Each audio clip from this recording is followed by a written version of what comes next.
Okay, so let me ask you a question.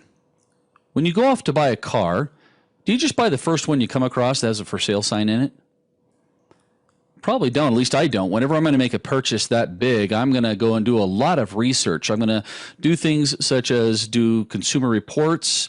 I'm going to find out as much as I can. Let's see, nowadays we've got some online services that'll help me find out about that car. It'll tell me who the history of the car was, who had it before me, if it was in an accident.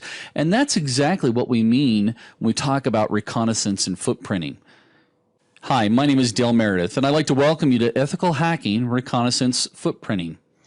Now, you may hear me throughout the course talk about reconnaissance or recon or even footprinting.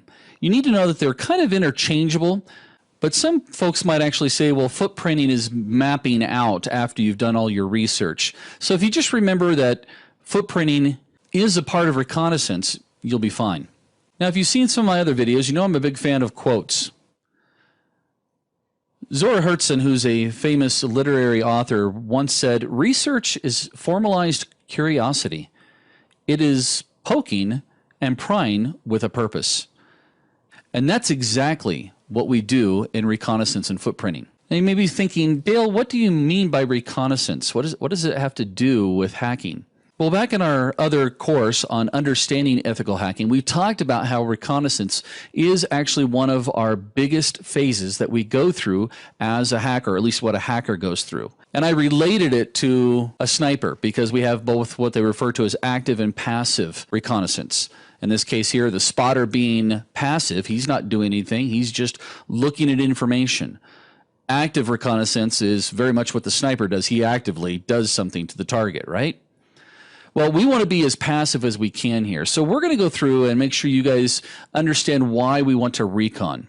Again, we're going to go through and gather as much information about our intended target that we can, which is going to actually help us in the long run. We'll then go through and take a look at the different types of recon. I kind of gave it away, but we're going to get more in depth because there's more than just active and passive. There's several other types of reconnaissance that we can do on a target. Then we'll go through and take a look at what is it we're looking at? What are the goals of reconnaissance? If it's so important, what type of information can we get? And believe me, there is a plethora. See, I got to use my big word again. There's a plethora of information that we can gather that the target or the company that we're going after will never know. And I'm going to flip back and forth here, folks, because in some cases I'm going to be talking like the attacker. That is my job as an ethical hacker, is to think like a hacker, I'm going to be a profiler.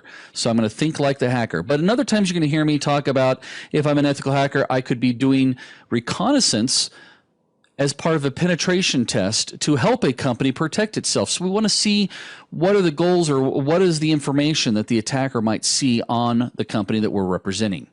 And of course, there's never a good geek session without playing around with some tools.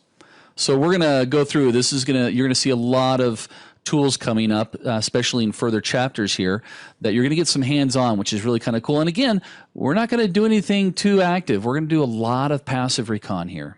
So get your ball cap, put it on sideways. Let's get busy.